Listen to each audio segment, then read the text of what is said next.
Olá, muito boa tarde. Hoje, dia 22 de abril de 2020, ainda durante a quarentena, eu aqui de casa, você também, certamente, no ar mais um programa Fundos Imobiliários, uma edição extraordinária, ao vivo, 15 horas, para falar com o pessoal da Quineia, para falar sobre os fundos de tijolo da Quineia. Converso hoje com o Carlos Martins e com o Ivan Simão, e temos muito assunto para falar e falar para muita gente, né? Só no Quineia renda imobiliária são 180 mil cotistas, né? Então, muita gente interessada em entender o que vem passando com os fundos nessa fase, mas eu não pretendo falar só de crise, não. Vou aproveitar o Carlos, a primeira vez que a gente ia fazer essa conversa era em 2017. 2017, eu me lembro. Finalmente deu certo. Obrigado, Carlos. Obrigado, Ivan, pela presença aqui. Obrigado pelo convite. Finalmente deu certo, a gente está bem feliz aqui de estar falando e tal. E acho que o momento é mais do que oportuno para a gente dividir um pouquinho as nossas visões aí e trocar um pouquinho de ideias. Ivan já estava na Quiné em 2017? Já estava na Quiné em 2017, desde 2014. Legal. E já no RI, não, assim, você já passou por algumas áreas lá, né? Na verdade, eu comecei minha carreira no Itaú e atendi a Quiné através do Itaú na parte de estruturação. Em 2014, eu fui para a Quiné para montar a área de relações com investidores do Quiné Renda e depois a gente montou para os outros fundos, virou uma área que atende aí vários fundos listados da Quiné. Não só fundo imobiliário, mas outros estruturados também, né? O de infraestrutura, né? Os listados que a gente tem são os fundos imobiliários e um portfólio de infraestrutura que a gente tem também. Legal. Muito bom. Obrigado mesmo pela presença. Ô, Carlos, antes de começar a falar de crise, aproveitando essa oportunidade da gente conversar, e vocês devem ter visto que no mês de março ainda cresceu o número de investidores em fundos imobiliários, né? Foi um crescimento menor do que vinha sendo o ritmo dos meses anteriores, mas a gente chegou muito próximo já de 800 mil investidores. Quer dizer, apesar da crise, da chacoalhada no preço das cotas, de tanta incerteza, o produto continua sendo demandado pelos investidores. Isso significa dizer que tem muita gente que ainda não conhece os fundos e não conhece o Quineia Renda e o CAFOF, os dois fundos que a gente vai falar principalmente hoje.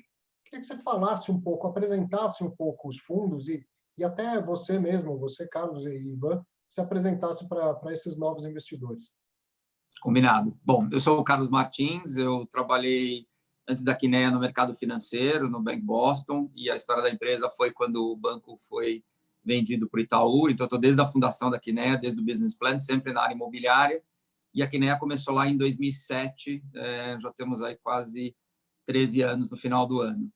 E o KNR11, que é o Quineia Renda, é o nosso fundo de tijolo que a gente fala, é um fundo que a gente começou em 2010, e lá atrás o objetivo do fundo era uma provocação entre a gente e o próprio Itaú também, de olhando um pouco a demanda dos clientes, era uma procura muito grande por geração de renda. Então, os clientes estavam, na verdade, tirando dinheiro dos bancos para investir em imóvel, para viver de renda de aluguel. Você começava a ter, de novo, um processo de taxas de juros um pouco mais baixas do que era o nosso histórico, e a gente já tinha esse produto meio no forno, a gente veio adaptando, e ele começou lá em 2010, o principal objetivo de geração de renda, complemento de renda dos investidores, com exposição de capital e sempre tentando convencer o cliente, investidor aqui, a sair do investimento dele direto, concentrado, às vezes está num apartamento, numa casa, tem um único inquilino, para ele participar de um condomínio aqui, onde você tem um grupo de ativos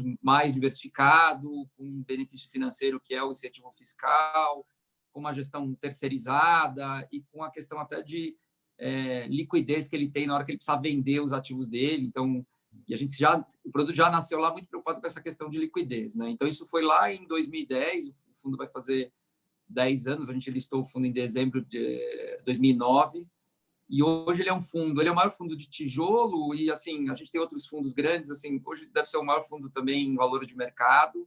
Ele tem 19 ativos, ele é focado em escritórios e centros logísticos.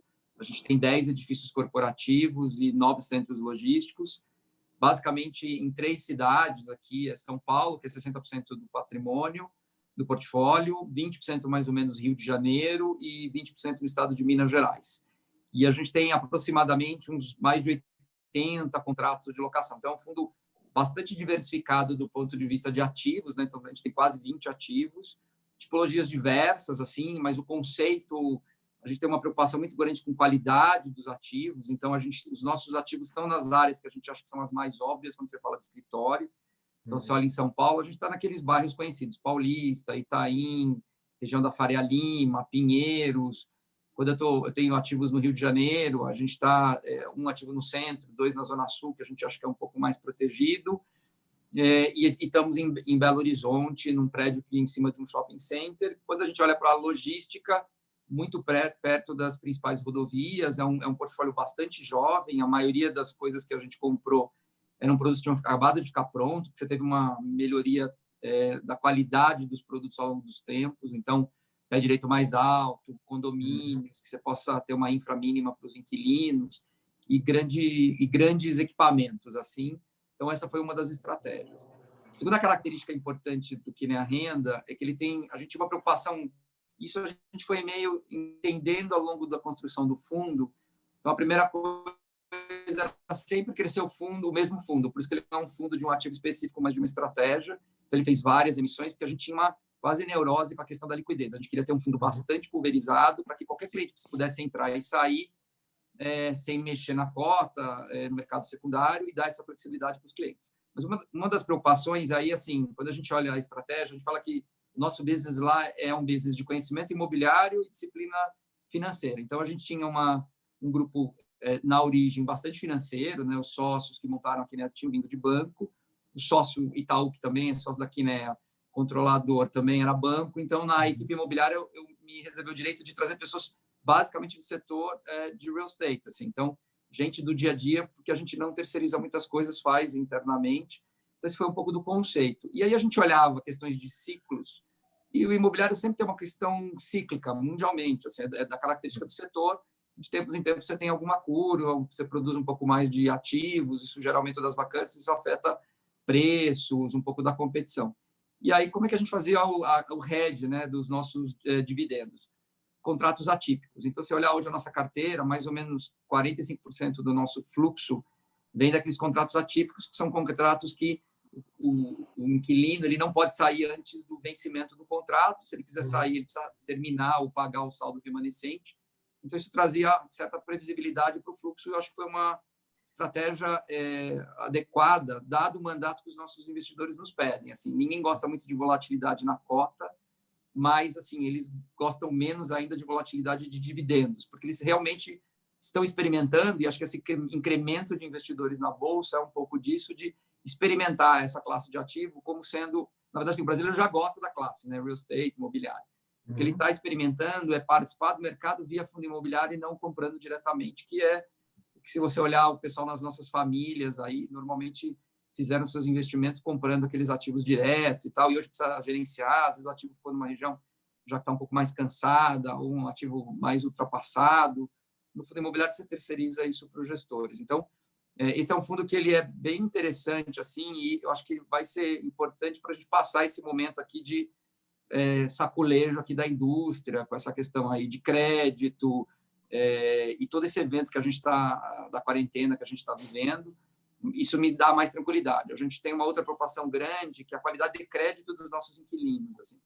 Então, a gente compra o ativo olhando se o ativo é bom, bem localizado, na precificação correta, mas faz um trabalho adicional de olhar se o nosso inquilino vai conseguir pagar. Porque os atípicos são bons, mas deixa que os créditos sejam bons. Né? Então, você começa a ter um atípico, mas o crédito não aguenta, você começa a ter um problema. No nosso caso, os créditos são bastante robustos, são empresas grandes ou multinacionais, ou empresas brasileiras grandes, listadas, conhecidas dos grandes investidores, ou, na verdade, do público em geral, que também nos traz mais conforto. Assim. Então, a gente acha que a gente está entrando num processo de uma crise de crédito que pode ser grande, e aí vai depender um pouco de como é que foram a eficiência de todos os programas que estão sendo feitos, tanto pelo sistema financeiro como pelo governo, mas eu acho que nem todas as empresas vão atravessar inteiras esse processo, e aí você ter boas empresas, bons créditos, mitiga bastante esse risco. Acho que isso é um pouco a visão geral aqui do que é a renda imobiliária. Agora, ele já nasceu grande e já nasceu investindo em 2 segmentos, o que no Brasil era praticamente o único que fazia em 2010, né? Os fundos eles eram só lajes corporativas, só escritórios, só shoppings, e o Kinea Renda já nasceu com os 2 segmentos, né? Isso também foi sempre pensado como estratégia? Isso, a gente, na verdade, queria colocar no mesmo fundo a maior classe de ativos que a gente imaginava ou via naquele momento e que tivessem, não comportamentos semelhantes, mas fossem bastante ligados ao real estate. Então, a gente não colocou shopping, porque aí tem um componente importante de varejo. Então, a gente acha que é uma estratégia diferente, a gente decidiu não colocar no escopo do fundo shopping center, e se um dia a gente seguisse por esse caminho, acho que teria que ser uma estratégia diferente. Mas a gente tinha uma preocupação muito grande em ter diversificação, seja de inquilino, de ativo, de localização, e que o fundo fosse grande para ter aquela questão da liquidez. Sim. Uma grande preocupação quando a gente construiu o produto lá no início era nós precisamos ter um fundo grande o suficiente para qualquer investidor entrar e sair com bastante facilidade, entrar no radar das corretoras, começariam a acompanhar vocês que monitoram os fundos, então ele ser relevante para o mercado, para que você tivesse o monitoramento e as pessoas dessem opinião do que acham mesmo, do valor da cota, do dividendo, do portfólio. A gente acha que tudo é importante porque nós estamos criando ainda uma indústria, né? Apesar de a gente ter crescido bastante, quando a gente olha os comparáveis internacionais, ela ainda é muito pequena em relação aos fundos DI, os fundos que estão no mercado. Então, essa sim era a estratégia. Então, a gente olhou tudo que a gente achava que fazia sentido do ponto de vista de imobiliário, acabamos limitando ao escritório e ao logístico, e também numa outra estratégia de sempre comprar controle. Então, a maioria dos nossos ativos, a gente é dono de 100%, uma participação bastante relevante, porque a gente tem uma preocupação muito grande em cuidar dos ativos, em fazer investimentos, e se você não tem a propriedade inteira, você tem que convencer os outros proprietários do ativo a fazer o investimento, aí começa a desalinhar, o teu sócio lá no prédio não tem dinheiro ou conhecimento. No nosso caso, não. A gente faz todo um planejamento de CAPEX, a gente fez bastante coisa no portfólio, que essa é uma das coisas que às vezes aparece menos no dia a dia para o investidor, mas ela é bem importante para que o ativo fique vivo aí, porque imóvel é um ativo vivo, né? Então, ele tem deterioração, ele tem desgaste, então você tem que fazer melhorias de ar-condicionado, elevador, você tem que fazer questões até de melhoria de recepção, em alguns momentos fachada, e a gente fez um pouco disso em quase todos os nossos ativos. Em logística, a gente tem feito menos, os ativos são bem mais jovens, assim, então aí ali tem mais uma questão de manutenção. Agora, nos escritórios, não. Como localização é muito importante, a gente acha que não é uma estratégia só ser AAA, né, só os melhores ativos, mas com certeza as melhores localizações a gente acha que tem espaço para ativos como a gente vai viver agora, assim, ou está vivendo. O Ivan, um fundo grande pensando em liquidez te traz um desafio que é fazer a relação com esses investidores, né? Quanto mais melhor, mais liquidez, mais opiniões divergentes e tal. Mas como que é fazer a comunicação? E o crescimento foi muito grande também nos últimos anos, né? O que funcionava 2 anos atrás já não funciona hoje, por exemplo, como estratégia de comunicação. Correto, Arthur. De fato, foi um desafio bastante grande. Quando o Kinea Renda foi criado, lá em 2010, já acompanhava já trabalhava com a Kinea nessa época. Era um fundo de um número já relevante de investidores, mas muito menor do que esses 180, 190 mil que existem hoje. E também não existia tanta referência para a gente se basear, ainda que algumas outras casas também já tinham áreas de relações com investidores, já tinham relatórios de gestão. Acho que o mais básico foi melhorar o relatório de gestão ao longo do tempo, tornar ele menor, mais fácil, com mais informação. Ouvi bastante feedback dos investidores. As assembleias que a gente faz, seja para aprovação de contas, seja para aprovação de novas emissões, ela também se tornou um ambiente de relacionamento com os investidores, elas são bem populadas, a gente já se encontrou em algumas. Existe sempre o desafio de conseguir passar informações, deixar os investidores tranquilos com relação não só à pauta do dia, mas com o que está acontecendo. O nosso site passou por várias modificações e nesse momento passa por mais modificações. Iniciativas como, por exemplo, falar com vocês através dessa live, tudo bem, isso é um pouco mais recente, mas trazer um pouco mais de rosto às informações tem sido algo que ajuda bastante o investidor. mas não deixa de ser um trabalho bastante grande. Os distribuidores, né, as áreas comerciais que representam esses clientes ajudam bastante, porque no final das contas eu tenho uma pessoa que faz o meio do caminho, que me aciona quando é necessário fazer um evento numa região, um evento com um grupo de investidores, e isso também foi algo que a gente fez bastante no ano passado. A gente fez muitos eventos presenciais com investidores para buscar o tom adequado aí, ao falar nos relatórios, ao falar nos vídeos, ao mudar o site. Mas é uma versão eternamente em modificação e aperfeiçoamento. Eu gosto bastante da iniciativa também da palavra do gestor, que vocês começaram a fazer, pelo menos o áudiozinho. O Carlos, ele é meio, ele é mais quietão, né? Acho que ele não quer dar a cara no vídeo lá, mas pelo menos o áudio tem do gestor todo mês. Gosto muito dessa iniciativa. A gente, inclusive, mudou, Arthur, e fez agora com um vídeo. Então, agora tem um vídeo do Carlos falando a respeito dos fundos, do Que Nem a Renda e do Que Nem a FOF, e um vídeo também com outro sócio falando sobre os fundos de CRI. A gente foi ouvindo isso dos investidores e nesse momento não é só o áudio, tem o rosto também. Isso é importante. Mas eu sei que também essa ideia, mais do que a vergonha ou não de falar no vídeo, tem uma preocupação com o regulador, com a CVM, né? Porque por mais que seja mais informação, que seja benéfico para todo o mercado, você sempre fica meio preocupado, como será que a CVM vai reagir se eu colocar um vídeo, né? É assim mesmo? Como que é esse relacionamento com o regulador? Esse é um desafio grande que a gente tem, porque a legislação ela coloca que quando você está em período de emissão, você não pode se manifestar que não seja através dos materiais. E a dificuldade, assim, a gente vê uma casa que tem múltiplos fundos, né? A gente tem vários fundos de CRI, fundos de desenvolvimento, esses que a gente está aqui comentando hoje, o KNR11, o CAFOF11. Então, na prática, a gente está quase o tempo inteiro em processo de aprovação de uma série, em oferta ou em distribuição. Então, isso limitava bastante a nossa participação. Assim, e esse é um desafio, acho que para todo mundo, porque, na verdade, é o que você comentou, assim, 180 mil cotistas, não tem... No começo, a gente falava muito individualmente com os cotistas. A gente continua assim, e a gente pede para que os cotistas entrem em contato, a gente tem um e-mail, né? Você pode se cadastrar para receber material. A gente tem um e-mail na Kinea que pode mandar e a gente tem sempre a obrigação de retornar explicando alguma coisa. Então, acho que a gente tem tentado divulgar para poder aproximar, mas na prática a gente tem que usar o mundo digital. E o mundo digital passa por processos como esse, uma live, gravar vídeos. Então, assim, acho que está todo mundo se adaptando. O regulador ele veio num processo grande nos últimos tempos, até por uma demanda dos investidores em melhorar, inclusive, a governança e o processo de comunicação com o mercado. Então, acho que a CVM veio trabalhando isso. Essa questão ainda do período de silêncio ainda tem desafios. A gente, na verdade, ainda fica preocupado, assim, e acho que o regulador ele tem uma preocupação justa do ponto de vista de... Acho que a preocupação grande é você não usar este momento para fazer uma propaganda da gestora ou do fundo e o investidor acaba não usando o material da oferta, que é um material que foi analisado, registrado com a CVM. Então, tem uma preocupação jurídica, mas acho que esse é um processo meio... É um aprendizado para todas as partes, assim.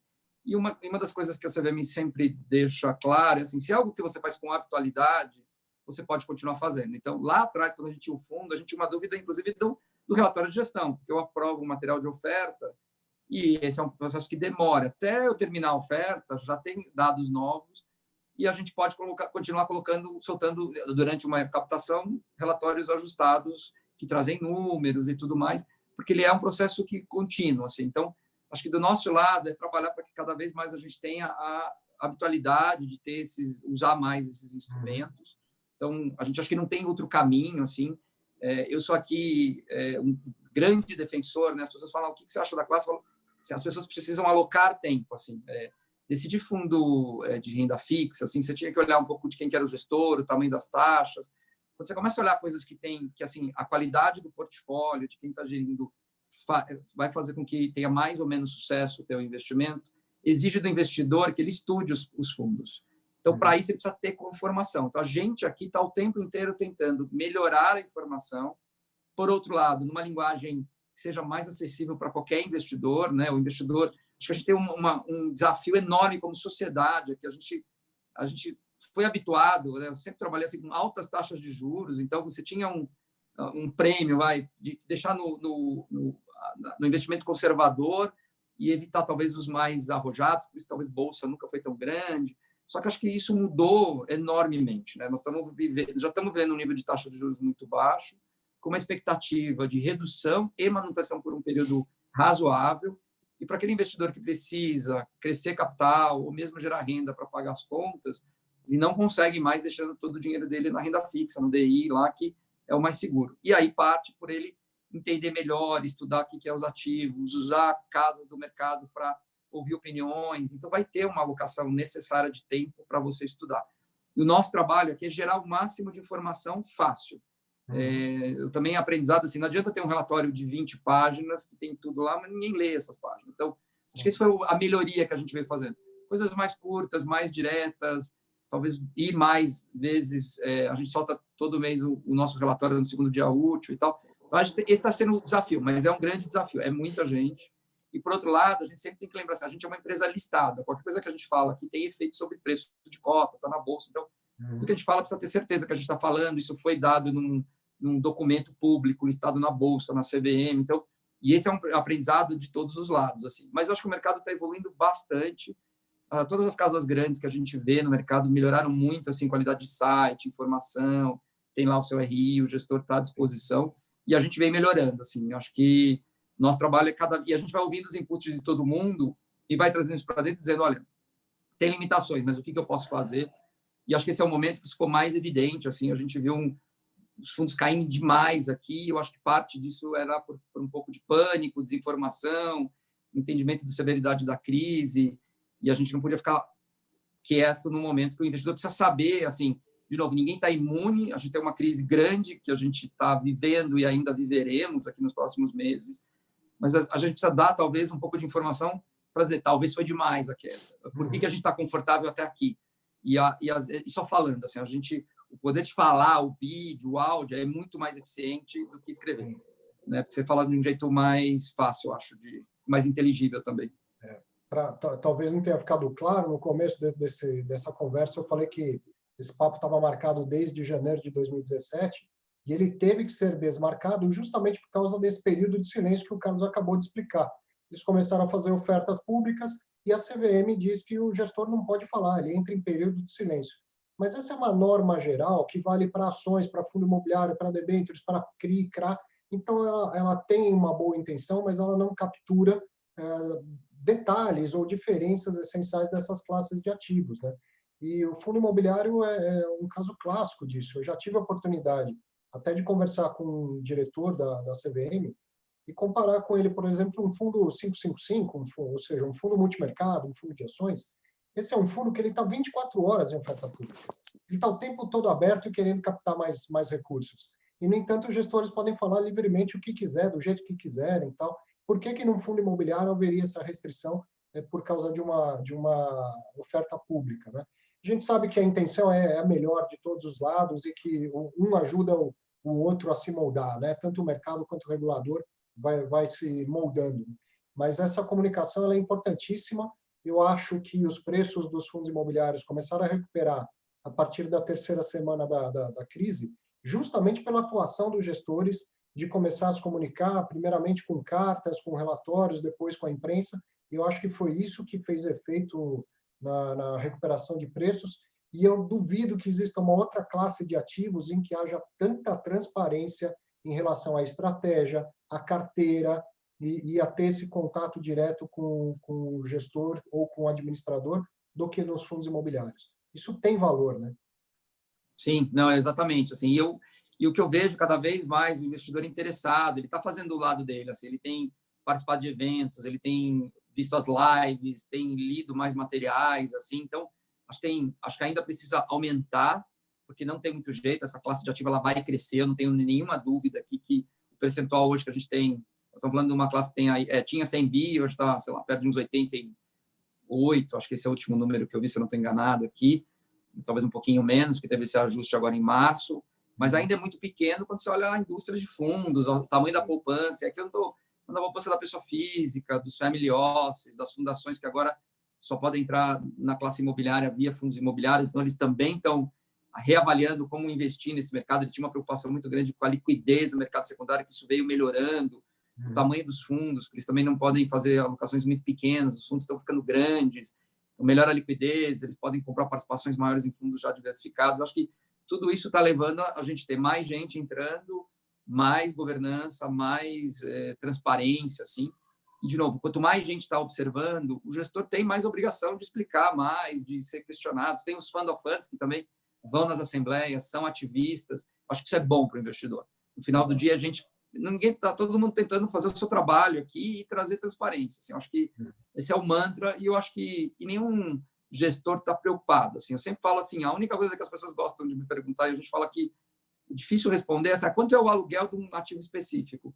E a gente tem uma preocupação grande, porque isso pode ser usado pelo meu concorrente, isso pode ser usado até por um inquilino, que ele vê a média do prédio e fala, mas se a média é 10, eu estou pagando 12, é porque eu estou pagando mais caro, volta aqui. A gente já teve exemplos assim na indústria, eu participo de alguns fóruns aí da indústria, que com esses dados o inquilino pediu para revisionar e tal. Então, a gente... E só os fundos hoje imobiliários é que... Não poderiam ser só os fundos, né? Você tem as property companies que não abrem esses dados detalhados e tal. Então, isso a gente tenta segurar mais, assim, por uma questão estratégica.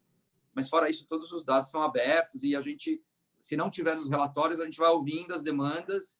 Em algum momento, elas entram no relatório, porque foi uma demanda dos investidores, assim. E aí, a maneira de eu oficialmente me comunicar é via o relatório, que essa hora eu dou publicidade para todos ao mesmo tempo, publicando na Bolsa, na CVM, e a partir dali a gente sai falando com todo mundo, usando essas informações que às vezes não está tão claro no dia a dia. Sim. Falando de estratégia, falando de mercado e da reviravolta que deu no mercado, a gente vinha de um momento de muito aquecimento, todo mundo captando recursos, já tinha gente do mercado imobiliário falando que tinha dinheiro demais para imóvel de menos, né? E aí, nesse cenário, os gestores começam a ter que se mexer, buscar alternativas. Você falou que o Kinea ele vai para os caminhos óbvios, então não tem no Kinea um imóvel na Vila Madalena, ou coisa do tipo. Mas duas movimentações que foram um pouco diferentes. Uma, Belo Horizonte, e a outra, construir. Foi uma necessidade por causa desse momento muito aquecido do mercado, muda um pouco o perfil de risco do Kinea Renda, principalmente a construção de um imóvel?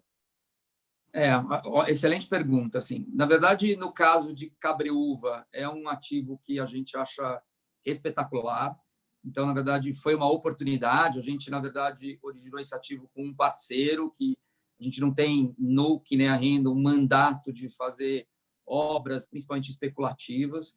Especificamente, esse é um ativo que é um ativo atípico, em que, terminando a obra, eu já tenho um contrato de locação com a Renner, é um contrato de 15 anos, então é mais um contrato atípico de um inquilino que a gente já tem relacionamento através de um outro ativo no Rio de Janeiro. Então, assim, eu diria que ele é mais exceção, mas eu acho que o que a gente tem olhado, e eu acho que um pouco disso é ativos muito bons, o que você começa os produtores desses ativos não vendem, eles falam, esse é bem dentro da minha estratégia, então é um ativo muito novo, muito moderno, com um crédito espetacular, e aí se você vai tentar vender, primeira coisa é que, dependendo do player, ele fala, esse eu não vendo porque faz parte do meu portfólio estratégico, então você não consegue comprar.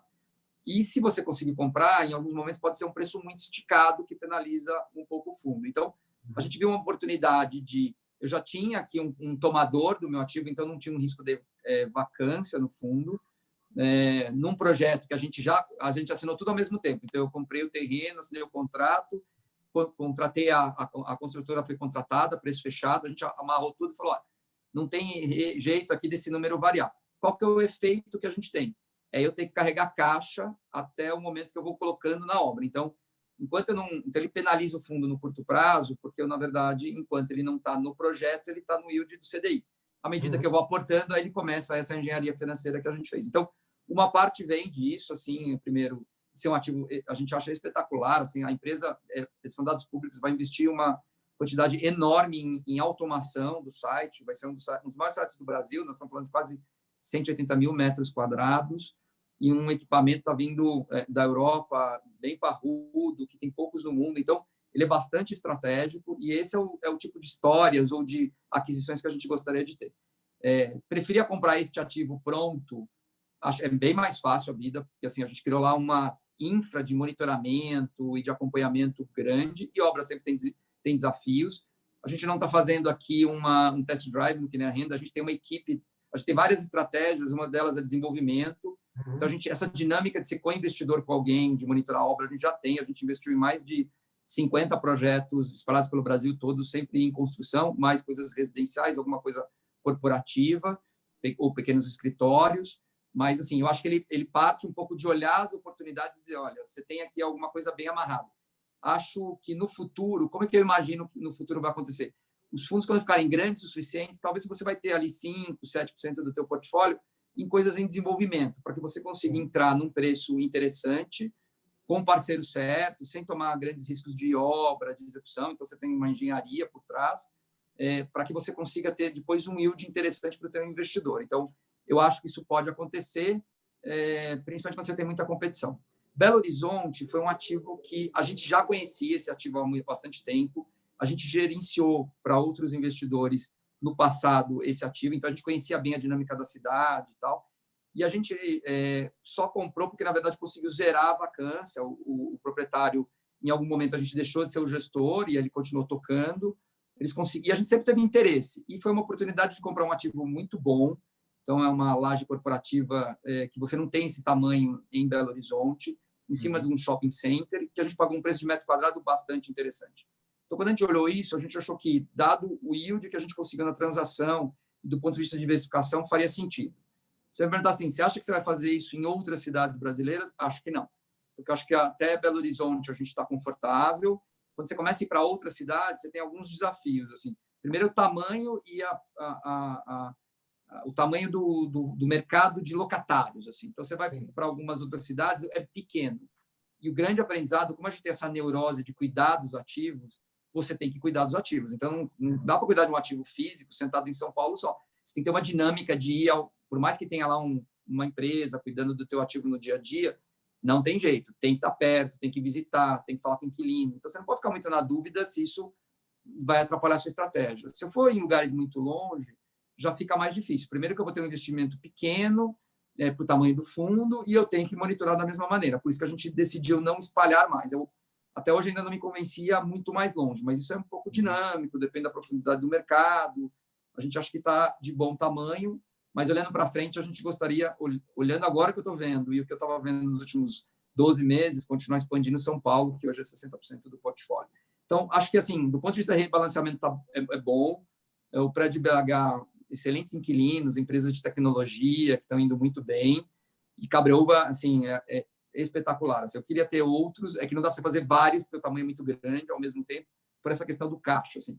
Mas quando eu olho para o investidor, eu olho para o dinheiro, que eu também sou cotista na física, acho que a gente está criando um portfólio muito robusto que não estaria disponível para venda. Assim.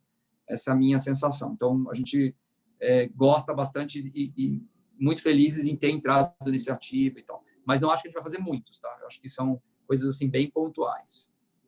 Mas eu concordo que desde que não comprometa uma parte muito grande em relação ao patrimônio do fundo, acaba sendo uma tendência.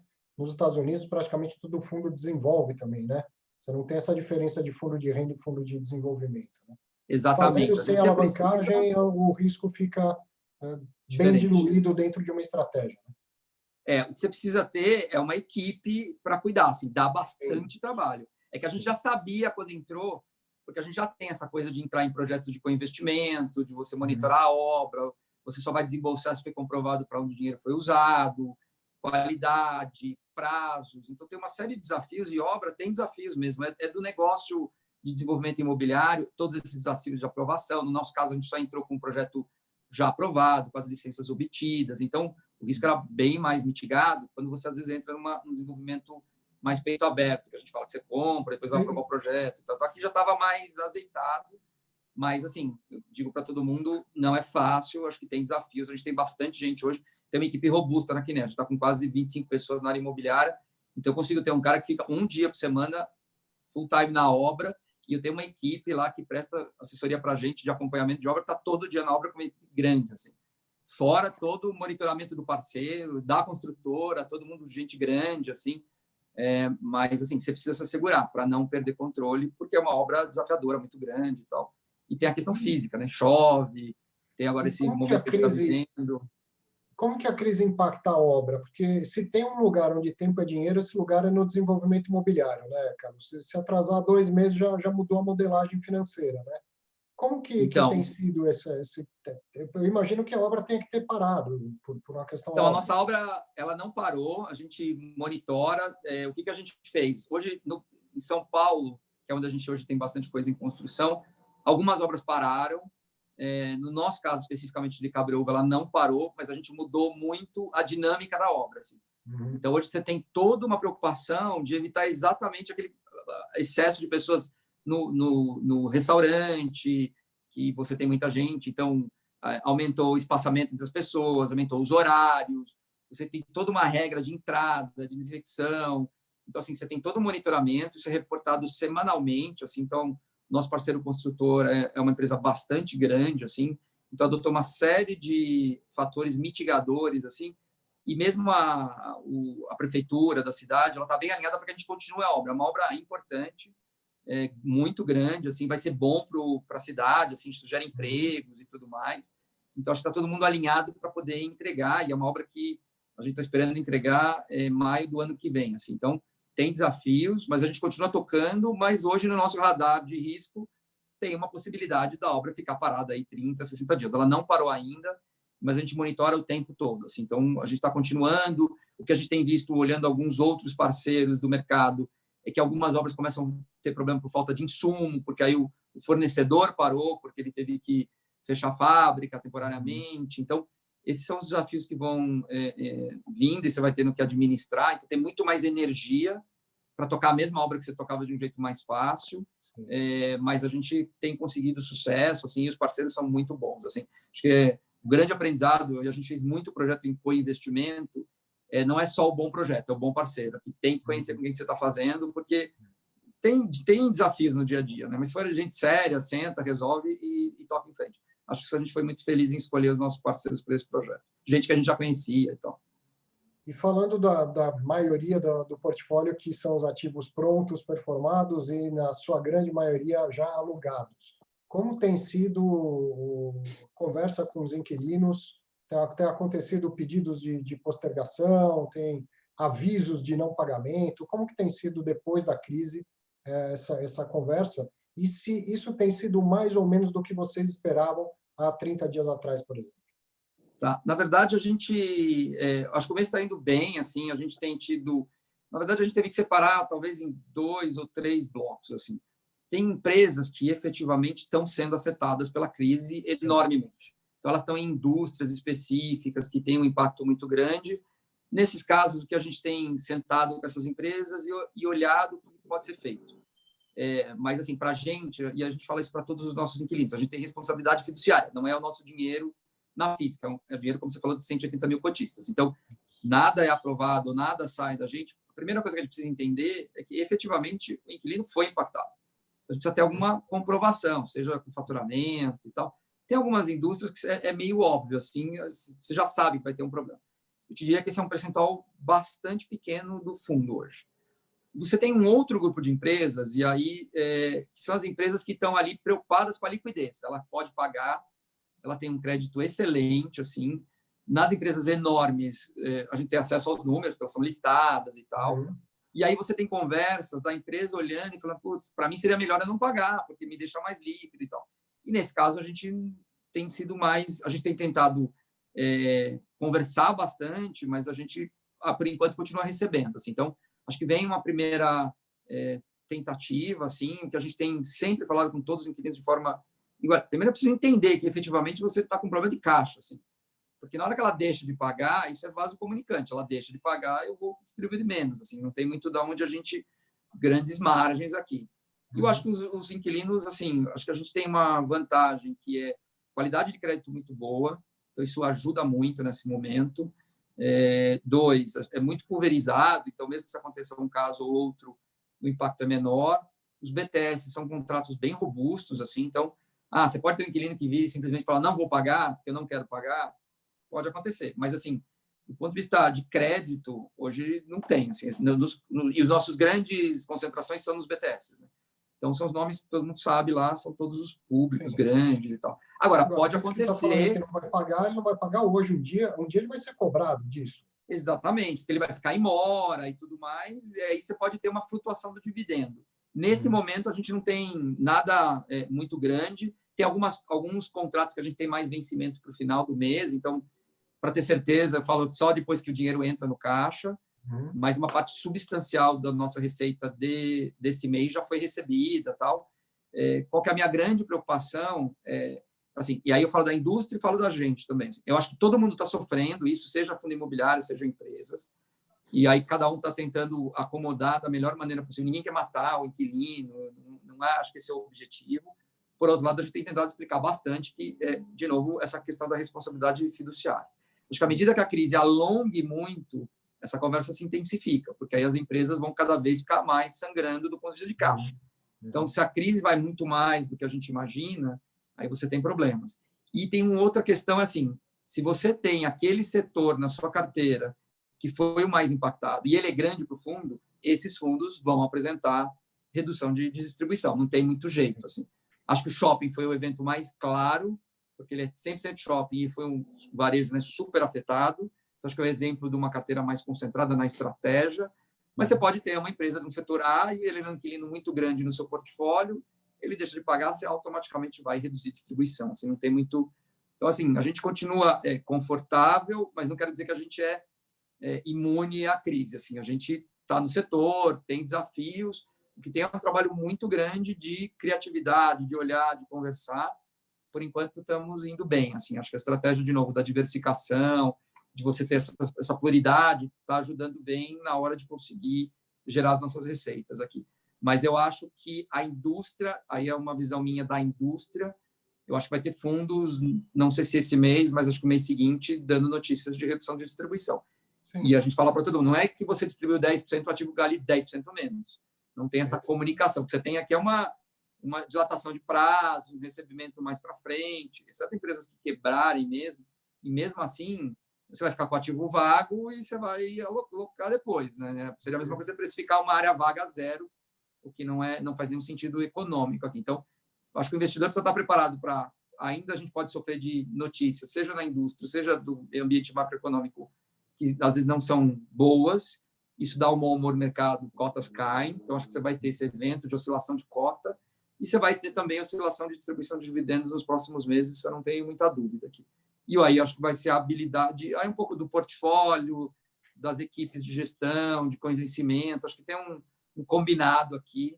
No nosso caso, assim, acho que a gente está com a equipe certa. Assim, tem uma equipe muito grande de pessoas hoje cuidando disso o dia inteiro, assim, e monitorando. Então, a gente tem reporte diário, reunião diária, para monitorar. Isso me dá mais tranquilidade. Estamos fazendo tudo o que é possível para dar gerar o menor impacto para os nossos cotistas. Eu falo que essa crise abalou dois patamares, né, dois pilares de fundos imobiliários, que não são os principais, mas são importantes, que é a relativa à constância e previsibilidade dos rendimentos. Eles estão temporariamente inconstantes e imprevisíveis, né? Mas o principal pilar é o ativo imobiliário, e ele continua lá, né, cara? Se o ativo foi bem pensado, bem comprado e tal, ele continua tendo valor e a crise passa, e este é o principal pilar, né? Agora, a imprevisibilidade, a inconstância dos rendimentos é algo que realmente incomoda a maioria do investidor que procura a classe de ativos justamente para ter um rendimento constante, né? E acredito que incomode muito mais o gestor, né? O Kinea tem tradição de tentar manter o máximo possível a normalidade da distribuição, ainda que tenha que diminuir ao longo do tempo, vai aumentar quando as coisas melhorarem, mas deve ser uma situação difícil de lidar também aí desse lado, né? Porque o nosso mandato, de novo, a gente tem na cabeça lá que o nosso investidor ele quer previsibilidade, normalidade na hora da distribuição de dividendos. Isso faz a diferença para ele. Não é que a cota cair ou subir não faz, incomoda todo mundo, sim, mas o dinheiro entrando na conta é o que mais incomoda no final do dia, porque ele está em lá um planejamento dele de despesas e tudo mais, ele conta, muitos dos nossos investidores contam com esse dinheiro para complemento de renda, pagamento de despesas, e a gente entendeu isso. Então, a gente trabalha bastante para que isso não aconteça, assim. E, de novo, sempre tomando as melhores decisões, assim, que são, primeiro, justas, amparadas, não vamos fazer nenhuma loucura, mas e comunicando e tentando antecipar, assim. A gente mês passado a gente fez uma redução de dividendo, era uma coisa que a gente já vinha sinalizando até um pouco antes, assim, quais eram os motivadores, assim, mas, de novo, acho que a gente vai viver, você está corretíssimo, assim, por uns meses aí, uma certa volatilidade nas distribuições, né? Logicamente, quem tiver talvez muito concentrado no setor que foi mais afetado, talvez dê um pouco mais de notícia ruim, mas, assim, acho que tem que todo mundo não sair vendendo aqui os ativos a qualquer preço, porque é muita destruição de patrimônio. E a grande diferença dessa crise, eu já estou no mercado há bastante tempo, em relação a outros momentos, é que toda crise você sempre tinha um aumento de taxa de juros. Então, você fala, tá bom, eu queimo aqui e vou para uma taxa de juros muito alta. E aí, em alguns anos, eu compenso. Só que você vai sair da classe e vai botar em DI, que tem um juro baixíssimo, com perspectiva de redução. Então, tempo para você compensar aqui 20% de queda de patrimônio em renda fixa é muito difícil. Assim. Então, a minha recomendação é serenidade, cautela. Eu gosto sempre de lembrar que fundo imobiliário é ativo real, e você bem lembrou. Nessa hora, assim, a estratégia de qualidade de portfólio faz diferença. Então, você está naquele ativo, talvez numa região pior, você está num ativo que o crédito do teu inquilino não era tão bom, nesses momentos que chacoalham, aqui sofre um pouquinho mais. Assim. Então, isso que me dá conforto. Mesmo se a gente tenha um problema momentaneamente de ter uma redução de dividendos ou sair um inquilino, os ativos são bem localizados, são bem construídos, vai local. O difícil é aquele imóvel que está mais na fronteira, e aí um pouco da questão da estratégia de não diversificar demais de regiões, que às vezes se sair aquele inquilino específico, para você colocar um outro no lugar, demora tempo, você tem que fazer grandes ajustes em preço. Assim. Então, acho que aí esses fundos talvez sofram mais. Assim. Então, mas o que eu lembro para o investidor é ativo real, então acho que essa é a primeira coisa. Você bem lembrou a segunda coisa que é bem importante, os fundos não são alavancados na maioria dos casos, assim, tem uma outra engenharia de alavancagem, mas a indústria é pouco alavancada. Isso é muito bom, porque gera muito menos pressão sobre o caixa das empresas e é um fundo fechado. Então, o investidor ele quer o dinheiro dele, ele vai na bolsa e vende. Assim. Quando você está em multimercado, fundo de crédito aberto, o investidor pede resgate, você tem que sair vendendo a qualquer preço, porque você precisa pagar o dinheiro dele no final dos 30 dias ou em 5 dias, no prazo que for o fundo imobiliário não tem essa pressão. Então, o investidor está disposto a aceitar 30% de desconto para ter o dinheiro dele de volta, ele vai na bolsa e troca contra o investidor. Mas ele não tem efeito sobre o meu portfólio, porque aí seria destruidor. Né? São ativos pouquíssimo líquidos, assim. Isso traz uma tranquilidade grande, assim, do ponto de vista de risco. E, no final do dia, assim, não tem outra coisa. Não tem gestor, por melhor que ele seja, que pega um ativo muito ruim e transforma em um ativo espetacular. Localização é sempre importante, a tipologia é importante. Você pode melhorar, mas assim, ou você pode ter uma coisa que estava mal cuidada, bem localizada, e você melhorar. Mas um negócio assim muito ruim é difícil, assim, porque tem os limitadores que são dados pelo mercado. Né? Então, de novo, aquela máxima de olhar tudo que está no portfólio, no fundo que você investiu. Esse é o momento de ver se as decisões estão corretas. Não tem nada certo ou errado. Eu posso ir para um ativo um pouquinho mais de risco, que tem mais yield. Nessa hora, talvez, tenha um pouquinho mais de risco, porque ele vai sofrer um pouco mais. Mas, de novo, diversificação é importante também do lado dos investidores. Né? Para a gente encerrar o assunto que né, a renda e ter tempo de falar um pouco do fundo de fundos, tem ainda líquido lá quase 200 milhões de caixa. Tem aquisições no radar, o mercado parou muito e é hora de segurar esse dinheiro. Como que você lida com isso? A gente tem o dinheiro separado por cabreúva, né? E a gente tem mais ou menos uns 200 milhões. A gente acha que esse fundo não poderia ficar com menos de uns 100 milhões de caixa pelo tamanho, a gente está falando de quase 4 bi. Então, 100 milhões é o nosso caixa estratégico, eu teria aí uns 100 e poucos para comprar alguma coisa. A gente está olhando... Você fala estratégico, é pensando em manutenção de imóvel, e não só a manutenção, mas a modernização da carteira de ativos do fundo? Exatamente. Assim, a gente acha que sempre tem que trabalhar liquidez e, às vezes, você tem... Ou, por exemplo, tem uma necessidade de uma obra urgente, acontecer algum problema. E efetivamente, é uma responsabilidade do proprietário, você tem que fazer. E tem que fazer rápido. Assim. Então, essa é uma das coisas que a gente se orgulha muito. Ter uma equipe lá que só olha essa parte física. Assim. E tem coisas que acontecem. É um talude que chove muito, barranca, um problema de telhado.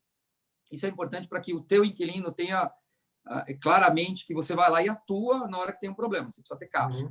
Uma outra coisa é que alguns dos nossos ativos, a gente teve isso no caso do Rio de Janeiro, você tem espaço, às vezes, para alguma expansão. Não muito grande, mas, às vezes, algum crescimento. Então, a gente tem algumas conversas também com inquilinos hoje que podem pedir algumas extensões em alguns ativos. E você já está com a terra lá. Então, na verdade, é basicamente o custo de construção. Sim. Então, é interessante. Você atende o teu inquilino, ele continua interessado em ficar no ativo, porque você atendeu a expansão dele. e normalmente o yield é melhor porque você não tem o custo da terra, basicamente o custo da construção. Então, e de novo, é alguma coisa que a gente não consegue prever hoje, que é uma necessidade de caixa que o fundo vem a ter. Assim. Então, alguma melhoria que você ficou vago, você precisa fazer alguma melhoria que você não conseguia fazer antes, porque estava locado. Então, hoje a gente trabalha com uma... E aí, falando em aquisições, a gente tem olhado coisas. A gente estava indo para uma estratégia de comprar coisas grandes, porque aí eu conseguia ter um grupo menor de concorrência, né? Porque todo mundo estava com muito caixa. Então, na hora que eu aumento o ticket das aquisições, eu vou para um grupo menor de concorrentes, então só os caras muito grandes. Vai ser um pouco da estratégia. Eu acho que hoje está todo mundo tentando entender onde estão os preços e tal. A gente está olhando, de novo, coisas boas a gente continua olhando, estamos conversando, não tem nada assim imediato, mas a gente quer alocar esse caixa tal, e continua olhando a oportunidade. Assim, de novo, depois, acho que a idade traz algumas coisas que ajudam. Assim. A outra é toda a crise acaba. Então, assim, você tem que estar preparado para a hora que ela acabar. Então, não pode ficar aqui. Nós temos que cuidar do dia a dia. Então, tem uma equipe o dia inteiro olhando tudo que a gente tem de desafios dado o momento. Mas eu preciso ter uma ou duas pessoas olhando assim, e na hora que o dinheiro voltar? E o que nós vamos fazer? Qual é o primeiro fundo que vai sair? Quais os ativos que talvez eu tenha que estar começando a conversar agora para comprar lá na frente? Porque tudo demora, é um namoro e tal. Então, tem gente fazendo isso nesse momento. Assim, essa é a vantagem, de novo, ter um grupo bem eclético, bem grande para a nossa indústria, que vai olhando essas estratégias. Então, tem gente só olhando coisas novas para a gente fazer. Isso é uma vantagem aqui. Bom, a gente tem um tempinho para falar do CAFOF, né? Bacana. Do fundo de fundos. E aí a gente muda bastante o tema da conversa, né? Porque no Renda a gente fala de um negócio mais estático, maior, mais previsível. Quando vai para o mercado de fundos, ele é muito mais dinâmico, né? Como que é conciliar essas estratégias? E é uma estratégia muito mais recente, o fundo de fundos, né? Por que ela nasceu assim? Na verdade, o que a gente teve, a estratégia a gente já tem, o Fund of Funds é de 2018, mas a estratégia a gente tem já desde 2016, que na verdade a gente começou a montar fundos exclusivos para family offices. Assim. Então, alguns clientes que vinham falavam, eu gostaria de ter uma carteira pulverizada, gosto dos seus fundos, mas não vou botar uma quantidade enorme, 100% no único fundo da casa. E aí a gente montou um produto de exatamente fazer isso, ser um Fund of Funds, só que é de um cotista. Então, a gente fez algumas famílias nos contrataram para esse serviço, a gente veio investindo, e aí qual que era o objetivo? Assim? E assim, o mantra do Que Nem a Renda, ele acaba também indo para lá. Preservação de capital, qualidade dos ativos, pulverização, outras classes que a gente não tem no Que Nem a Renda, como shopping, que a gente gosta, em alguns momentos tem um pouco de CRI. Então, a primeira coisa que a gente precisa fazer é ter uma outra equipe. Então, a gente tem uma outra equipe focada só em olhar Fund of Funds, com uma expertise específica de olhar preço das coisas, de tradear. Tem uma questão aqui de timing de compra e de venda. Então, tem uma outra equipe separada que ela se beneficia de todo esse conhecimento que a gente tem na empresa. Então, o fato da gente ter fundos robustos nos gera bastante informação sobre o movimento, sobre o preço justo, né? Tudo que está acontecendo em dívida, como é que estão indo as transações. Não é que tem informação confidencial, elas de alguma maneira são públicas, mas elas estão pulverizadas num monte de lugares. Como eu tenho muita gente e muitos setores, eu consigo gerar bancos de dados que ajudam o nosso alocador aqui de fundos. Então, ela veio como uma estratégia de oferecer um outro produto aos cotistas que já tinham uma quantidade interessante de quinés e queria continuar crescendo na classe, mas queriam comprar outros ativos e não sentem, às vezes, completamente preparados ou para estudar 10, 12 papéis ou monitorar o momento de entrada e saída. E eu brincava que lá atrás as pessoas chegavam assim, eu apresentava o fundo, depois ela vinha com a listinha dela dos outros fundos do mercado e falava, o que você acha do fundo 1, 2, 3? E às vezes você fala, eu gosto do ativo. Falar que eu gosto do ativo não quer dizer que está bom para comprar naquele preço. Então, essa era a confusão, porque assim, você fala, eu gosto, é um bom ativo, bem construído e tal. Mas eu nunca dava opinião de preço da bolsa. E aí, às vezes, a pessoa vai e compra, e é ruim. Então, o que a gente fez foi um trabalho grande, e o CAFOF, ele vem desse... Primeiro, a gente montou, ficou bastante tempo operando, os fundos foram esses individuais de bastante sucesso, a gente continua tocando para grandes famílias, e aí a gente montou o CAFOF para ser um fundo listado, usando a mesma equipe, mesma estratégia, e aí a ideia é exatamente essa, ter pulverização, aumentar setores que a gente não tem, como shopping. No caso do CAFOF, a gente não pode investir em nenhum produto da Kinea, a gente até quer submeter isso a uma assembleia, mas, por enquanto, a gente não está autorizado, porque a gente tem um peso muito grande no índice, né? Se eu juntar todos os fundos da casa, a gente está entre, sei lá, acho que uns 18% hoje, e o nosso benchmark é FX, e a gente gosta muito dos fundos de crédito como complemento de estratégia, a gente acha que a gente tem fundos interessantes na casa. Mas, independente disso, ela olha isso. Então, ela tem uma carteira diversificada e, nesse momento, a gente está exatamente olhando tudo que a gente tem de informação, olhando todos os portfólios do mercado inteiro. A gente faz uns filtros, né? Primeiro, olha a liquidez, já corta. Assim, fundos muito pequenos, com pouquíssima liquidez, não dá para você investir como um investidor institucional. Você mexe na liquidez. Aí você já diminui lá. Dos 200, a gente vai para uns 100, 100 e poucos fundos.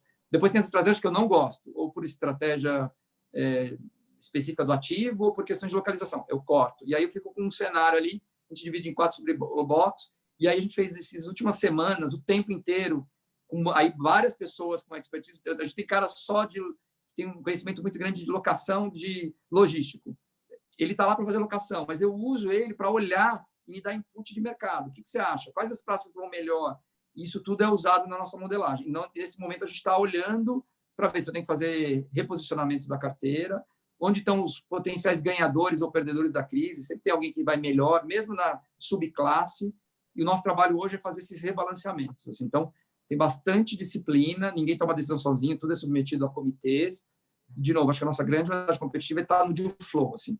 É muita gente falando com muita gente, esse é um setor que ainda a informação ela não está nas telas, né? O mercado americano é tudo mais organizado, você tem o histórico do imóvel, todos os preços. No Brasil, você não tem, você ainda tem poucas fontes de informação abundantes. Assim. Então, a gente tem que criar os nossos próprios bancos de dados, e como eu tenho volume, eu consigo ter gente lá só para ficar capturando informação, disponibilizando para as equipes, que me ajuda no dia a dia de todos os nossos negócios. Então, é isso que a gente usa como matéria-prima. E a gente tinha uma exposição, uma exposição importante em shoppings, a gente gosta da classe de ativos. Foi uma classe de ativos que caiu bastante, ainda está bastante descontado, mas a gente acha que é uma classe boa. Assim, a gente vai sacudir, eu acho que nos próximos meses, talvez assim, já deu quase tudo que tinha de notícia ruim, mas assim, é uma classe que a gente gosta, então a gente está fazendo grandes reposicionamentos. Talvez alguns fundos que já subiram bastante, aí eu olho pares, assim, o mesmo risco, subclasse parecida, talvez eu tenha que vender um que subiu muito e comprar alguma coisa que esteja um pouquinho mais descontado, é um fundo que talvez o investidor conheça menos. Eu notei que o Cafof reportou um prejuízo, né, de ganho de capital, ou seja, prejuízo. Vendeu cotas com prejuízo no mês passado. Foi para trocar algo que caiu pouco para algo que caiu mais? Porque eu imagino que necessidade de vender com preço baixo não haveria, né? A gente fez alguns enquadramentos também do fundo, que a gente tinha umas exposições grandes, a gente quis reduzir em alguns fundos, então tomamos a decisão de vender e enquadrar um pouco mais, e agora a gente deve ter ao contrário, a gente talvez tenha algumas posições que a gente está vendendo com lucro aqui, então a gente está fazendo um rebalanceamento, e aí a dificuldade ou a questão da gestão do Fund of Funds é a questão da liquidez, né? Então você tem que olhar mais ou menos, projetar os teus 3, 4 meses para frente, e aí começar a executar. Então, talvez algumas coisas você vai um pouco mais rápido, algumas mais lentas, mas o que a gente quer é ter uma carteira bem balanceada aí nos próximos meses, e que a gente acha que vai ser melhor para o nosso investidor ao longo do tempo. Então, e esse é um fundo que acho que, como você comentou, ele vai ter muito mais vol na distribuição, porque ele é mais vaso-comunicante ainda. Quanto mais notícia ruim eu tenho dos fundos investidos, eu automaticamente reduzo a minha distribuição. E eu acredito que isso vai acontecer, tá? Eu acho que a indústria vai ter um pouco mais de distribuição ao longo do tempo. Fazer uma última pergunta que é meio desconfortável, claro. Mas eu recebo tantas vezes essa mesma pergunta, que eu quero repassar para você. Como gestor de uma carteira de fundos, você falou aí, tem fundos que eu não invisto por motivo A, B ou C. Mas um dos motivos é o gestor também, tá certo? Você deve ter um filtro de gestores. Deve ter gestor que você simplesmente não entra, e tem gestor que você fala assim, o ativo é bom, a localização é bom, só que eu não gosto do piloto, eu não gosto do gestor. Como é que faz? Entra com menos ou não entra? Como é que faz o filtro com a gestão do fundo imobiliário? Então, a gente tem uma preocupação bem grande, assim, de novo, o gestor sempre tem essa coisa do fiduciário, né? Não é meu dinheiro, apesar de ser também cotista eu sou cotista em todos os fundos que a gente gerencia na física, mas a gente tem essa preocupação. Então, às vezes, você tem um ativo bacana, que aí depende um pouco do mandato. Assim. Quanto mais discricionário for o mandato do gestor, mais eu olho para a gestão. Então, se eu tiver lá um fundo de um ativo único, talvez a casa não é tão grande, mas o fundo é muito bom, a gente pode tomar a decisão e aí a gente se aproxima do gestor. E já teve gestores, assim, hoje os fund of funds se falam bastante. Então, tem casos que são muito boas. Teve um caso específico. A pessoa de fund of funds veio para mim e falou, olha, eu fui numa reunião com aquele gestor, foi horrível. Ele não sabe nem o que ele está fazendo com o ativo, mas o ativo é bom. Eu falei, mas a casa é séria, eu conheço os sócios. Eu peguei o telefone e liguei para ele e falei, olha, ou você faz uma reunião com todo mundo que são os gestores do mercado. A pessoa que você mandou aí talvez foi um dia infeliz, a pessoa que tinha que vir não foi na reunião, era uma assembleia, não sabia nada do ativo. O que vai acontecer é que todo mundo vai chamar uma assembleia para trocar o gestor. E eu não acho que é o caso. Eu acho que a casa é séria, foi um dia infeliz. E aí, logicamente, a pessoa agradeceu, fez uma reunião e falou, deixa eu te contar, esse é o time, assim que a gente está organizado. Só que a pessoa que estava naquele dia na assembleia não sabia explicar, às vezes você tem um pouco disso. Então, quanto mais discricionário o mandato, ou seja, quanto mais caneta eu dou para o gestor, mais preocupado eu estou em saber quem está do outro lado. Então, tem estratégias de ativos que a gente não entra, independe da casa, porque eu não gosto da estratégia. Tem estratégias que a caneta é muito grande do lado do gestor, e aí eu não conheço as pessoas, e a gente conhece muita gente, assim, né? O fato de eu estar há bastante tempo tem umas vantagens de estar há muito tempo no mercado, assim. E aí você vai olhando um pouco, e aí, assim, é gente que está lá no dia a dia, que tem conhecimento, quanto que aquele ativo, dependendo do ativo, você precisa mais ou menos da gestão, assim. Então, tem algumas estruturas que você é minoritário em alguns ativos, e aí você, na verdade, deveria olhar quem que é o sócio do fundo. E aí, uma boa casa, um bom gestor, ele que vai tocar no dia a dia. Então, na prática, o gestor está ali muito mais cobrando o sócio dele, cuidando da toda a parte jurídica, legal, e que também é importante, porque ele precisa cobrar, porque senão, se não tiver cobrança, né, a gente sabe como funciona. Então, mas ali o conhecimento está mais no sócio dele, então a gente vai olhar para o sócio. Agora, tem fundos que precisa mesmo de uma equipe importante ali de imobiliário. Assim, às vezes é um ativo que precisa reposicionar. O ativo está precificado mal na bolsa, está te gerando pouco, mas a gente acha que ele vale bastante. E aí vem essa conta. Então, essa é uma conversa que a gente faz. Todo mundo, assim, a gente fala com todos os gestores que a gente investe, do dia a dia de participar e conversar, assim. É que ainda é um mercado razoavelmente concentrado. Assim, as casas grandes são poucas e nesses a gente tem contato no dia a dia. Assim, então, mas a gente olha e é importante, e eu acho que todo investidor, assim, eu falo para todo mundo, você tem que olhar para a casa e acreditar que ela vai estar aí daqui 10 anos. Não é a pessoa, mas a casa está lá. A casa, porque, na verdade, tem que ter uma... a gente fala aqui que investimento imobiliário é um investimento de longo prazo. Você deveria estar olhando pelo menos no horizonte de 3, 5 anos. O que a gente viu no último crescimento da indústria, lá em 2012 e 2013, é que chegou um momento todo mundo saiu fazendo fundo imobiliário, porque não é ciência espetacular, né? Eu sempre falo, isso aqui não é lançamento de foguete. Contrata um bom escritório, você tem um ativo, faz a conta, coloca no fundo. O problema é o dia seguinte à compra do ativo. Você precisa ter alguém que vai falar com o inquilino, o cliente quer sair, dá problema físico no imóvel. Então, você precisa ter ali um pessoal que não vai ganhar só os FIIs da distribuição inicial, mas vão cuidar, é estratégico para eles. Então, todo discurso que eu falo de Kinea, eu falo, gente, esse produto é estratégico para a gente. A gente começou a empresa com esse produto como sendo um dos produtos. Não é que a gente era uma casa de alguma coisa que resolveu fazer imobiliário. Não, a gente é uma casa de investimentos alternativos que sempre olhou para imobiliário. Essas preocupações eu tenho, assim. E às vezes o que a gente faz é não entrar imediatamente, mas monitorar um tempo, como é que vai indo a casa, como é que é a performance, como é que é o dia a dia, e pode talvez fazer uma alocação posterior, assim. Então, mas acho que assim, o mercado está melhorando muito, tem muitas casas sérias no mercado, acho que tem muita gente trabalhando seriamente, mas todo mercado exuberante sempre às vezes tem ali um ou outro que às vezes não está totalmente preparado para atuar, mas tem o dinheiro, então ele acaba entrando para surfar a onda aqui, né? Isso aí. Gente, 1 hora já que vocês estão aqui conversando, o papo por mim iria muito mais, mas eu também preciso respeitar o tempo de vocês e a programação do InfoMoney. Muito obrigado, que ainda bem que aconteceu, e eu espero, Carlos, te ver a próxima vez pessoalmente lá no estúdio. O Ivan, quero ver logo, hein, Ivan? Quero ver você e o Flávio juntos também para mais um bate-papo. Combinado, a gente agradece aí. Obrigado, viu? Muito obrigado mesmo. Um abraço para vocês. Boa tarde. Tchau, tchau. Um abraço.